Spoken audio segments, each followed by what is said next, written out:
Kumusta? Bilang isang arkitekto, isa sa mga pinakamadalas na tanong sa akin ay, paano ba talaga makakatipid sa pagpapatayo ng bahay? Well, ngayon, pag-uusapan natin yan. Ibabahagi ko sa inyo ang numero unong aral para makapagpatayo kayo ng mas matalino at mas mahusay. So, simulan na natin. Okay, diretso sa tanong. Ano sa tingin nyo yung nag-iisang pagkakamali na nagpapalubos talaga ng sobra-sobra sa budget na isang construction? Pag-isipan nyo sandali. Baka yung sagot, hindi yan yung inaasahan ninyo. Marahil ang unang hula ninyo ay, siguro yung mga mamahaling tiles. O kaya yung imported na pinto, yung mga ganyan. Pero, hindi yan yung pinakamatinding salarin. Okay, baka isipin nyo, yung contractor, baka palpak yung nakuha. Well, sobrang importante na makakuha ng tamang contractor, for sure. Pero, hindi pa rin yan yung ugat ng pinakamalaking gastos. Ayan, ito na po yun, ang totoong dahilan, yung mga biglaang desisyon at pagbabago ng isip habang nagtatrabaho na yung mga tao at nakatayo na yung estruktura. Dito talaga nagsisimula ang lahat ng problema sa budget. Alam nyo, maraming nagpapatayo ng bahay ang hindi namamalaya na nahuhulog na pala sila sa patibong na to. Ang akala nila, isa lang simpleng pagbabago, pero sa totoo lang, isa yung desisyon na pwedeng magdulot ng sulod-sunod na gastusin. Pamilyar ba sa inyo to? Yung mga ganitong hirit. Parang ang simple lang pakinggan, di ba? Konting usog lang naman, sabi nga nila. Pero yung simpleng komento na yan, nako napakamahal niyan. Uy, ito pang isang classic. Mukhang simple lang, di ba? Magbubutas ka lang para sa bintana. Pero sa likod ng simpleng request na yan, may mga nakatagong gastos na siguradong ikakagulat mo. At eto pa, yung mga kaunti lang na pagbabago pag nagsimula na ang construction, yan ang pinagmumula ng lahat ng sakit ng ulo, stress at syempre, ang paglubo ng gastos. So, bakit nga ba? Bakit ganun na lang kamahal ang mga pagbabagong ito? Simple lang, dahil ito sa tinatawag nating domino effect, kung saan ang isang maliit na pagbabago nagtitrigger ng sunod-sunod at mas malalaking problema.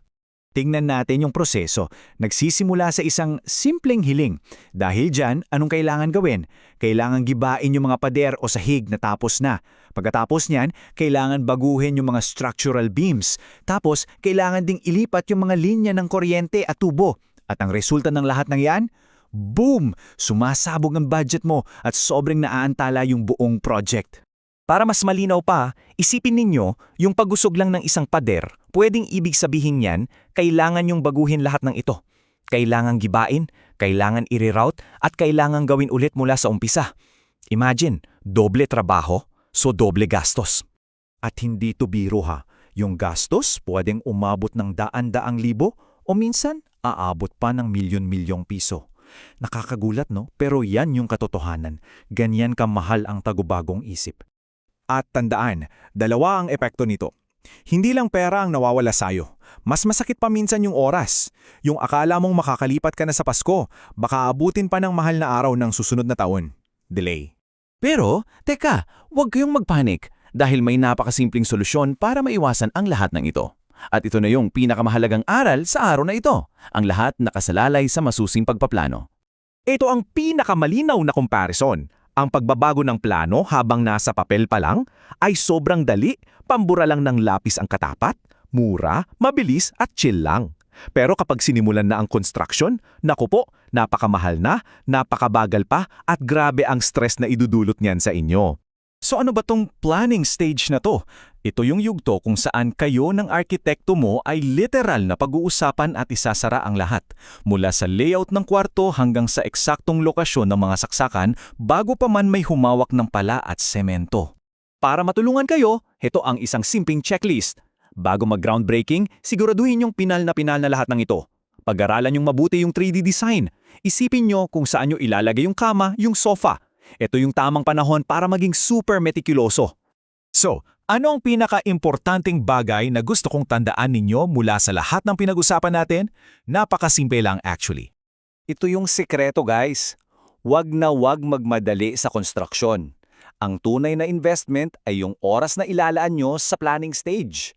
Kausapin nyo ng paulit-ulit yung arkitekto nyo hanggang sa masabi nyong, okay, 100% sure na kami dito. Kaya iiwan ko sa inyo ang tanong na to. Sulit ba?